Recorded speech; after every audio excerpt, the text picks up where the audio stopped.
হযরত সাইয়্যিদুনা আবু হুরায়রা রাদিয়াল্লাহু তাআলা আনহু থেকে বর্ণিত, নবী করিম রউফুর রহিম সাল্লাল্লাহু তাআলা আলাইহি ওয়াসাল্লাম ইরশাদ করেছেন, নিশ্চয় কুরআনে 30টি আয়াত সম্বলিত একটি সূরা রয়েছে যেটা আপন পাঠকের জন্য সুপারিশ করতে থাকবে।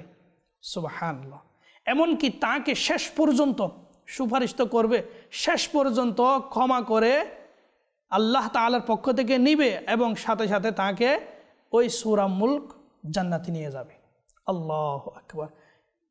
এরপর আর বলা হচ্ছে, হযরত সাইয়্যিদুনা আনাস রাদিয়াল্লাহু তাআলা আনহু থেকে বর্ণিত, রাহমাতুল আলম নূরে মুজাসসাম রাসূল আকরাম সাল্লাল্লাহু তাআলা আলাইহি ওয়াসাল্লাম ইরশাদ করেছেন, কুরআনুল কারীমে একটি সূরা আছে যেটা আপন পাঠকারীর ব্যাপারে ঝগড়া করবে, শেষ পর্যন্ত তাকে জান্নাতে প্রবেশ করিয়ে দিবে। সুবহানাল্লাহ। আর সেটি হলো সূরা মুলক। হযরত সাইয়্যিদুনা ইবনে আব্বাস রাদিয়াল্লাহু তাআলা আনহুমা বলেন, নবী করিম রউফুর রহিম সাল্লাল্লাহু তাআলা আলাইহি ওয়াসাল্লাম ইরশাদ করেছেন, নিশ্চয় আমি কোরআন শরীফের 30 আয়াতের একটি সূরা পাই। যে ব্যক্তি শয়নকালে সূরাটির অর্থাৎ সূরা মুলকের তিলাওয়াত করবে তার জন্য 30টি নেকি লিপিবদ্ধ করা হবে, আর 30টি গুনাহ ক্ষমা করে দেওয়া হবে, আর 30টি মর্যাদা বৃদ্ধি করা হবে।